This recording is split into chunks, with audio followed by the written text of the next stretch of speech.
नाशिक महानगरपालिका निवडणुकीच्या रणसंग्रामात स्वाभिमान, प्रामाणिकपणा आणि सामान्य माणसाच्या हक्कासाठी लढणारी ताकद पुन्हा एकदा मैदानात उतरली असून माजी नगरसेविका ॲडव्होकेट दीक्षा दीपक लोंढे, माजी नगरसेविका नंदिनी महेंद्र जाधव आणि माजी नगरसेवक प्रकाश मोगल लोंढे या तिघांनी रिपब्लिकन पार्टी ऑफ इंडिया रिपाईच्या माध्यमामधून प्रभाग क्रमांक 11 मधून नारळच्या निवडणूक चिन्हावर उमेदवारी दाखल करत थेट लढतीची घोषणा केली असून रविवारी सायंकाळी सातपूर कॉलनीतील श्री दक्षिणमुखी साईनाथ मंदिरामध्ये साईबाबांचं दर्शन घेऊन रिपाईच्या या उमेदवारांचा प्रचार कार्याचा शुभारंभ मोठ्या उत्साहात पार पडला.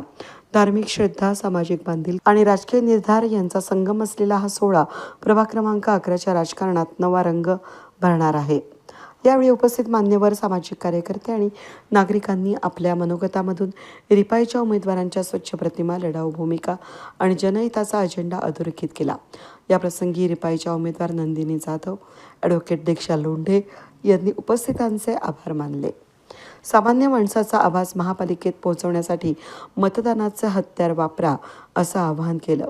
आज आपल्या प्रचाराचा या ठिकाणी शुभारंभ होत आहे आणि या शुभारंभ प्रसंगी सन्माननीय सगळे मान्यवर आणि आपण सगळे जमलात त्याबद्दल मी आपलं स्वागत आणि सर्वप्रथम आभार मानते.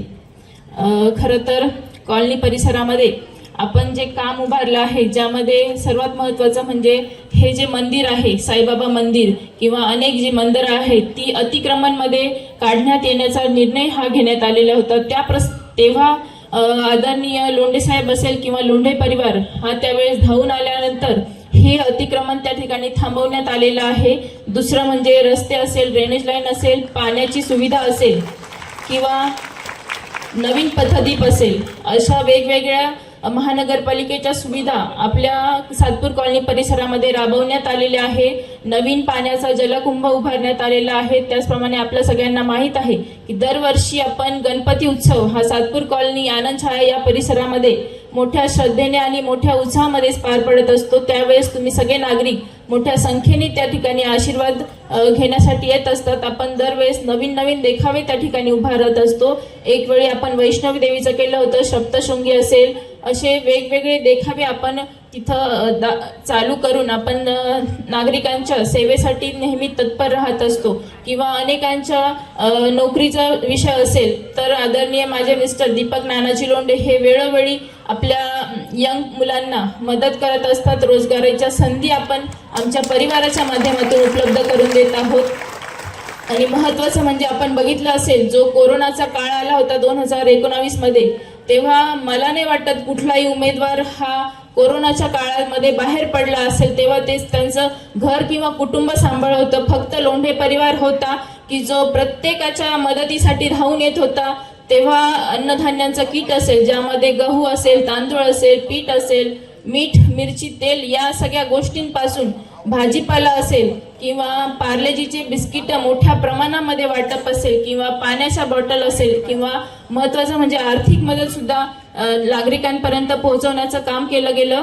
कारण की लॉकडाऊनमध्ये कुणीही घराबाहेर पडू शकत नव्हतं किंवा नोकरी संबंधी बाहेर पडू शकत नव्हतं. त्यामुळे इन्कम स्रोत त्या ठिकाणी बंद पडलेले होते. अशा वेळेस सुद्धा लोंढे परिवाराने उभं राहून आणि अनेकांची मदत ही त्या ठिकाणी केलेली आहे.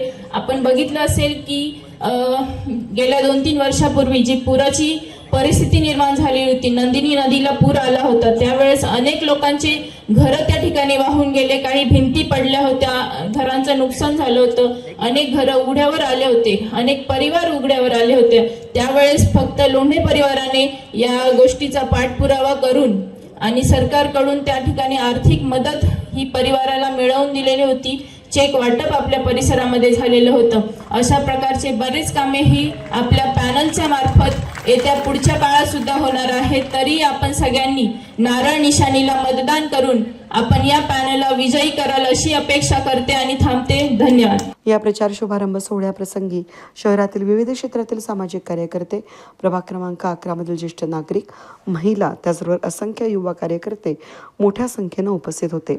या उत्स्फूर्त प्रतिसादामुळे प्रभाग क्रमांक 11 मध्ये रिपाईची लढत केवळ प्रतिकात्मक न राहता निर्णायक ठरण्याची शक्यता राजकीय वर्तुळामध्ये व्यक्त केली जाते. वेद न्यूजसाठी प्रतिनिधी कमलाकर तिवडे, सातपूर.